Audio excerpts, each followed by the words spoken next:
Well, this weekend, over 1,700 swimmers participated in the all-city swim meet, and for one swimmer, just making it to the pool was a big victory. In June of 2009, 6-year-old Riley Nelson was a healthy swimmer for the Shorewood Sharks.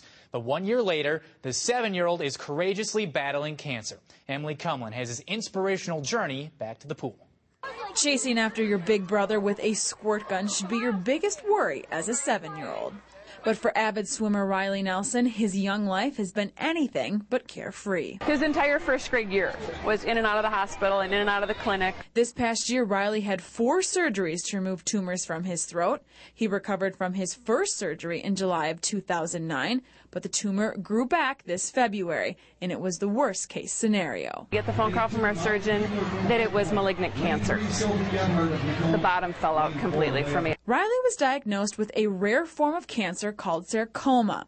Luckily, the cancer didn't spread, so surgery was the treatment option, followed by reconstruction of the airway in April. I had surgery and they cut my throat open. They took a section out of his airway and they took cartilage out of his right ear and they rebuilt his airway. And he was in a chemical coma and on a ventilator for 5 days. I just really didn't like being in the hospital for a lot of days. The Nelsons used swimming to keep their son's spirits up during this trying time. You know, when he got out of surgery on April 19th, we said, dude, the pool's open in 6 weeks. It was kind of the countdown to when we could get back to seeing all of his buddies and being in the pool and swimming and just being part of the team. Riley did have a benign tumor removed a few weeks ago, but doctors said it was all part of the healing process, so he was given the green light to jump back in the pool. Doctor said, go, be a kid, swim, do whatever you want to do. He said, oh, Mommy, I can do it.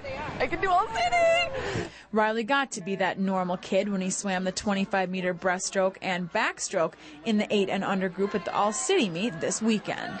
It makes him feel like he's part of the group and that there's nothing wrong and that he doesn't have to think about when I have to go to the clinic, when I have to have surgery, when I have to take my icky medicines. And that's how life should be for a 7-year-old boy. In Madison, Emily Kumlien, News 3 Sports. Thanks, Emily. Riley will have a checkup surgery August 19th to scope his progress from his July 1st surgery. The Nelsons are cautiously optimistic moving forward, but they say you can never be too careful with cancer. So they will meet with oncologists 3 to 4 times a year and will probably always be something to look out for. But for now, Riley is getting ready to start the 2nd grade at Hegel Elementary School in the fall. Great story. Such an inspiration. What a little trooper, too. 7 years old, going out and competing. Not a lot of adults who could go through that, and certainly he's an example to everybody. Unbelievable. Great attitude.